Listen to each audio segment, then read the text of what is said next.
जिंदगी का खेलते रहो यारो, हार जीत कोई भी आखरी नहीं होती. या स्पिरिटनी बिग बॉस मराठीच्या घरात ज्या खेळत राहिल्या त्या रेशम टिपणीस आज माझ्या सोबत आहेत. रेशमताई, खूप मनापासून स्वागत, वेलकम. थँक्यू. आणि काय 93 डेज, हो 93 दिवस तुम्ही राहिलात तिकडे, तू राहिलीस तिकडे. आणि आम्हाला वाटलं की बास आता म्हणजे बाजीगर म्हणजे तूच जिंकणार. खरंच मी म्हणेन तुला की त्या घरातली बाजीगर तू होतीस. नाही ग, बाजीगर नव्हती मी, पण मजा आली. 93 डेजचा हा प्रवास आहे, तो नाही सांगू शकत की किती काय असतामुळे जरा माझं मराठी चांगलं खडतळ होता. तर अप्स अँड डाऊन्स होते. पण असं काही मला माहित नव्हतं की मी कुठपर्यंत पोहोचेन. मला वाटलेलं की फार फार तर 2 महिने टिकीन मी तिकडे. तर पण 2 महिन्यानंतर जेव्हा मग मी पुढे गेली तेव्हा मी यांना सांगून गेलेली जे आतमध्ये जाताना की जर मी 2 महिन्यापर्यंत टिकली तर मग मी शेवटपर्यंत राहीन, नाहीतर त्याच्या अगोदरच मी निघीन.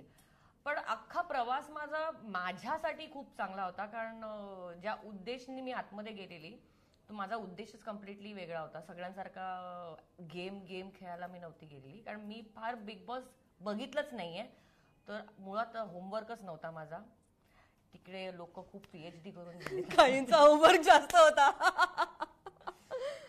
म्हणजे आणि मी तर ते ना KG मधनं सुरू केलेला होता आणि बाकीच्यांचा खूप अभ्यास होता. तर क्लीन स्लेट घेऊन जातो ना, म्हटलं let's go with the flow. जसं जसं दिवस पुढे जातील तसं आपण पुढे जाऊया. पण माझा काय होता म्हणजे निलिमा, उद्देश माझा होता की माझ्यासाठी ना इट वॉज अ थेरपी. मी ना एवढा वेळ स्वतःबरोबर आपण नाही बेसिकली घालवतच नाही मुंबईत.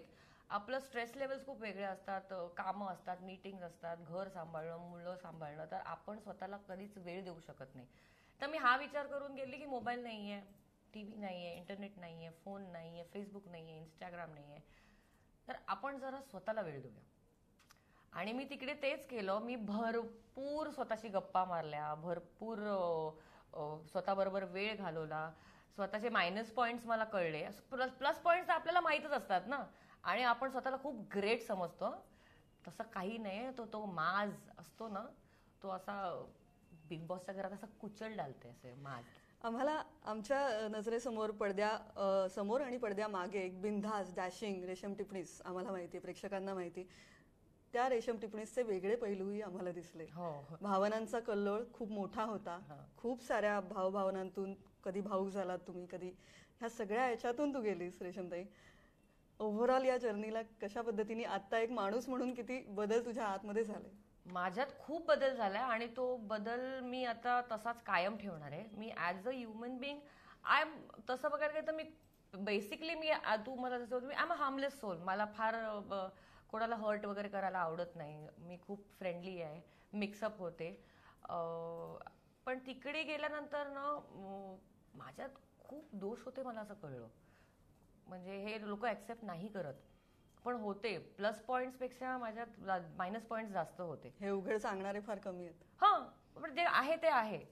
पण त्याच्यावरती मग मी स्वतःवरती विजय मिळवला. आणि मी असं नाही म्हणणार की मी विजय मिळवला, चुकीचा शब्द वापरला. पण ज्या चुका मी घराच्या बाहेरही माझ्या पर्सनल लाईफमध्ये केल्या आहेत, ज्या चुका मी आतमध्ये केल्या आहेत, त्या मला कळल्या. आणि माझा बेसिक नेचरमध्ये खूप फॉल्ट्स आहेत, मला असं कळलं. तर हे आपल्याला इथे देवानी संधी दिली आहे, इथे आपण नीट करून बाहेर जाऊया, म्हणजे ते कन्सिस्टन्सी राहील त्याची. तर अशा माझ्याबद्दल मला खूप गोष्टी कळल्या, specially not plus points but minus points. Big बॉसचा हा खेळ आहे. यात खेळात काही स्पर्धक म्हणून पुढे गेले, आता ते फायनल पर्यंत गेलेले आहेत. काही माणूस म्हणून पुढे गेले. तुझ्यातली माणुसकी आम्हाला जास्त दिसली. जाता जाता ही तू शर्मिष्ठाला वाचवलंस, जी शर्मिष्ठा आल्यापासून डे 1 पासून मेघासोबत होती. हे खूप वेगळं होतं. का तुला वाटलं त्या दिवशी त्या बैलगाडीच्या टास्कच्या वेळेला की आता शर्मिष्ठा किंवा स्मिताला जास्त गरज आहे, त्यांना वाचवूया? तेव्हाचा तो एक मोमेंट.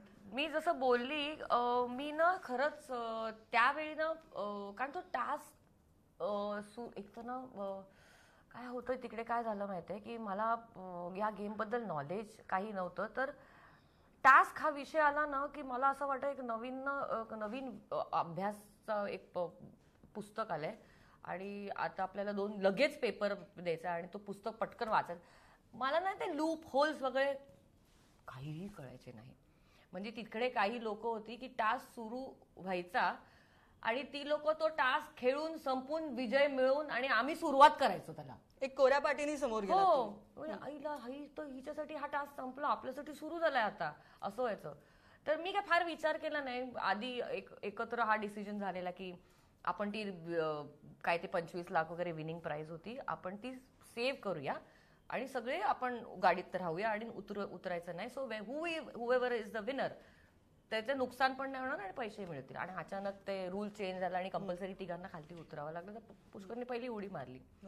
तो त्याचा पर्सनल कॉल होता, कारण तो पहिल्यापासून ना बिगिनिंग पासून त्याचा attitude towards the game was me स्वतःचा विचार करेन. तर त्यांनी ते केलं आणि त्यांनी उडी मारली.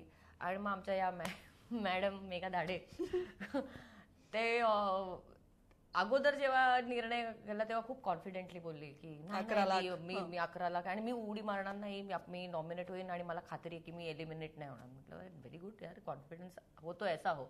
आणि तेव्हा अचानक बोलली की मी उडी मारते. म्हटलं अगं 2 मिनिटापूर्वी बोललीस ना की मी खूप कॉन्फिडेंट आहे आणि मी उडी नाही मारणार. मला तिच्या उडी मारण्याबद्दल काहीच नव्हतं, तिच्या 11 लाख बोलण्याबद्दल काही नव्हतं. मग नंतर तिची किंमत काहीतरी 4 लाख वगैरे काहीतरी समथिंग होती, जी हायएस्ट होती.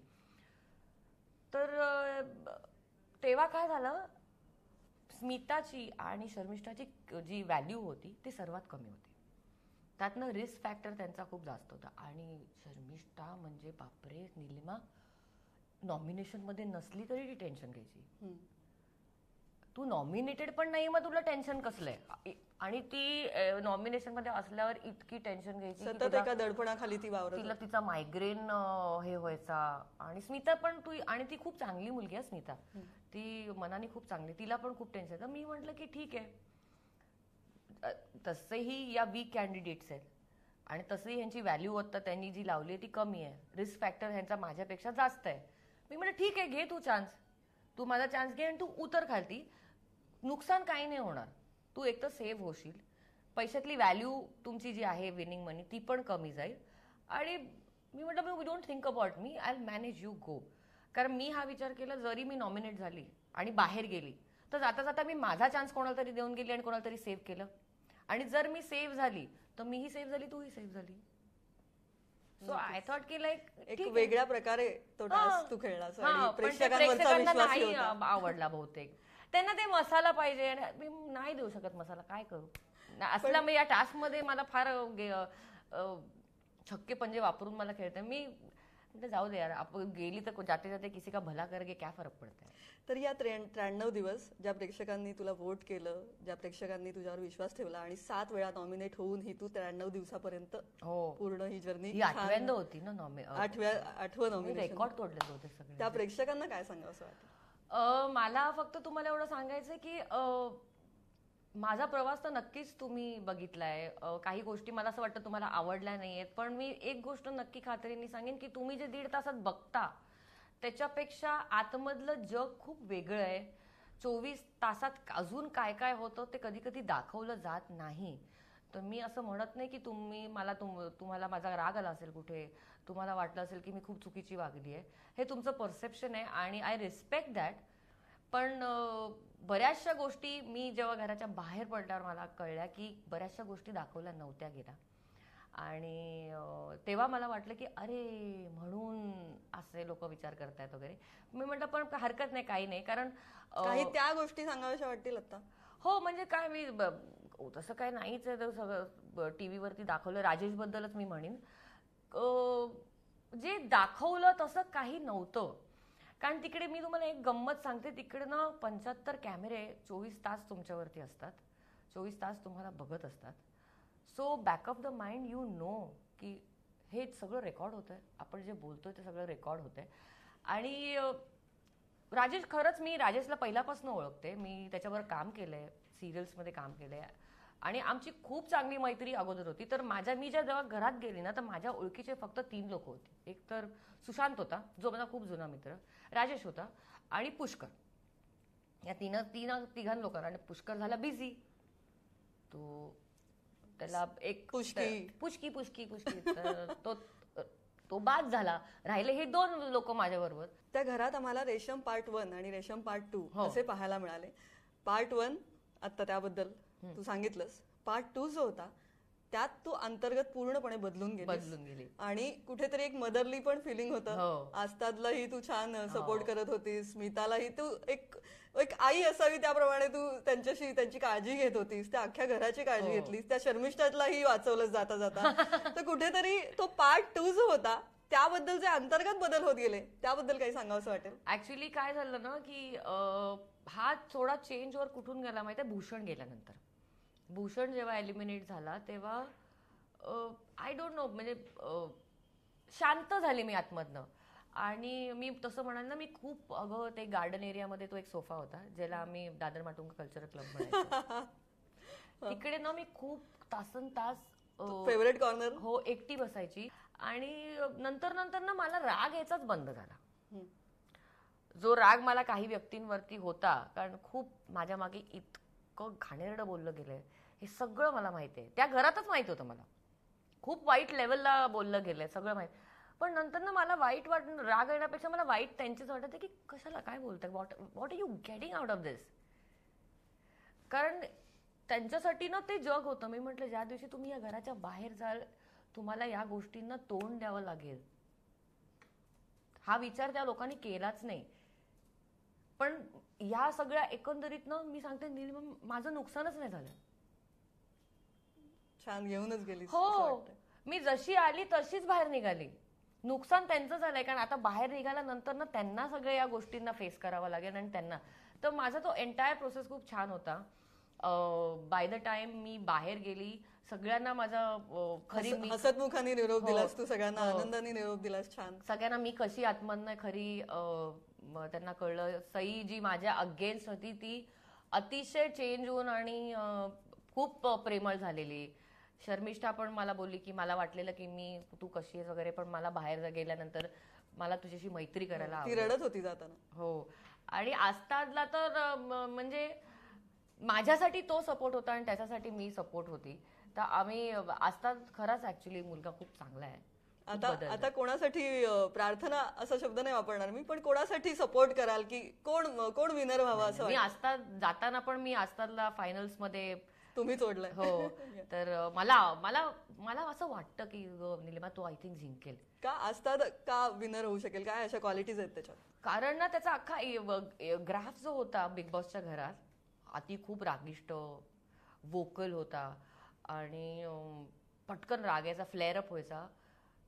त्याला खूप काही मायनस पॉईंट त्याच्याबद्दल कळले आणि त्यांनी चेंज केला नेचर तिकडे. आणि तो पण एकदम असा शांत झाला. आणि एकतर आणि त्यांनी एंटरटेन खूप केले लोकांना. खूप सुंदर गातो, कविता लिहितो, चांगलं मराठी बोलतो. त्याचा हा पण नेचर कळला, त्याचा चेंज ओव्हर कळला. मग नंतर त्यांनी एक अख्ख्या घराला त्यांनी सांभाळून घेतलं ऍज अ बिग ब्रदर. तर आय थिंक मला असं खात्री की प्रेक्षकांना ना हे असले गुण आवडतात. चांगली माणसं लोकांना आवडतात. नेहमीच मसाला देणारे आणि निगेटिव्ह आणि बिचिंग करणारे, गॉसिप करणारे लोक प्रेक्षकांना आवडतात मला नाही असं वाटत. लोकांना आय थिंक चांगली माणसं बघायला आवडतात आणि चांगल्या माणसांनाच लोक सपोर्ट करतात. तू नेहमी घरात म्हणायचीस की मी पर्सनली कधी कोणावर अटॅक केला नाही, बाकीच्यांनी खूप तुझ्यावर केले. ते तू ठरवून तू मुळातच तशी आहेस आणि त्या घरातही तू तशीच वागलीस काय? हो. पर्सनल कशाला बोलायचं लोकांबद्दल? It's none of my business. आता तुम्ही तुमच्या पर्सनल लाईफमध्ये काय करता ह्याच्याशी मला काय करायचंय? तो तुमचा पर्सनल कॉल आहे. तुम्ही माझ्याशी चांगले वागता हे इम्पॉर्टंट आहे की तुम्ही पर्सनल लाईफमध्ये काय करता हे मला इम्पॉर्टंट आहे, ज्याचा माझा काही संबंधच नाहीये. You are good to me, I am good to you. Matter ends over there for me. मी तसंही माझ्या नॉर्मल लाईफमध्ये पण माझ्या ज्या बेस्ट फ्रेंड्स मैत्रिणी आहेत, म्हणजे ज्या बेस्ट बडीज आहेत, मी त्यांना पण त्यांच्या पर्सनल लाईफबद्दल काय विचारत नाही. जोपर्यंत त्यांना स्वतःहून मला येऊन काय सांगायचं असेल, I am always open to it. पण मी जाऊन काय कोणाशी बोलत होती, काल रात्री कुठे होतीस, तुम्हाला सांगितलं नाही, हे असले प्रश्न मी विचारत नाही. तुला सांगायचंय मला तू कुठे होती सांग, पण मी कोणाला जाऊन ते सांगणार नाही. पण मी मुद्दामून जाऊन आता कोण आहे तुझा बॉयफ्रेंड की असले आपण मैत्रिणींना मी असले फालतू प्रश्न विचारत नाही. तू कुठून येतेस आणि कुठे चालली आहे हे पण मी विचारत नाही. तर मला तो स्वभावच नाहीये.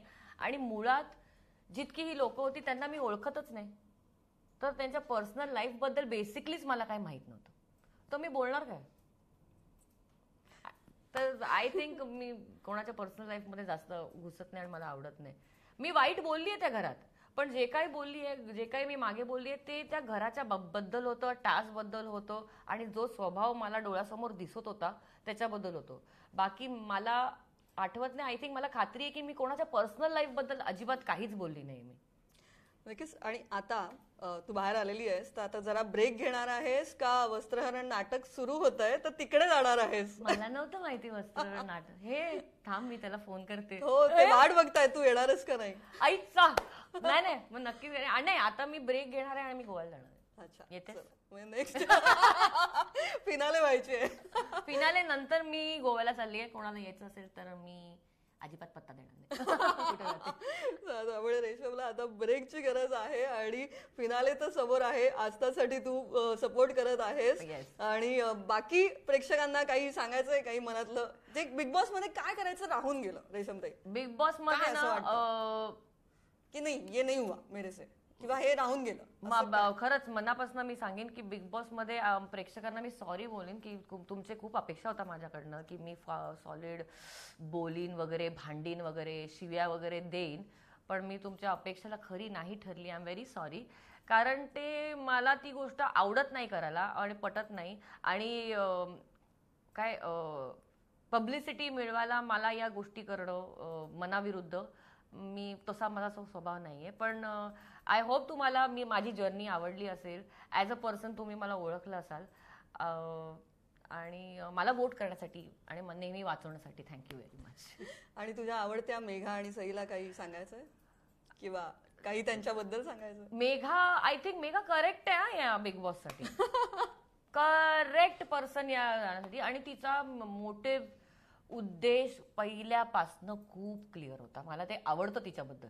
ती ठरवूनच आलेली की आपल्याला असं वागायचंय, आपल्याला असं करायचं. कारण एकतर मुळातच अभ्यास खूप बिग बॉस सगळे सीझनचा तिला जास्त होता, तर तिला करेक्ट माहिती होतं की काय वर्क होतं, काय वर्क नाही होत. आणि शी प्लेड तो विक्टिम कार्ड जे ती प्ले केलेत तिने, कमाल यार. थोडे मी तर म्हणेन तिला की मेघा बाहेर पडला ना कोचिंग क्लासेस उघड. Megha big boss coaching classes खरंच.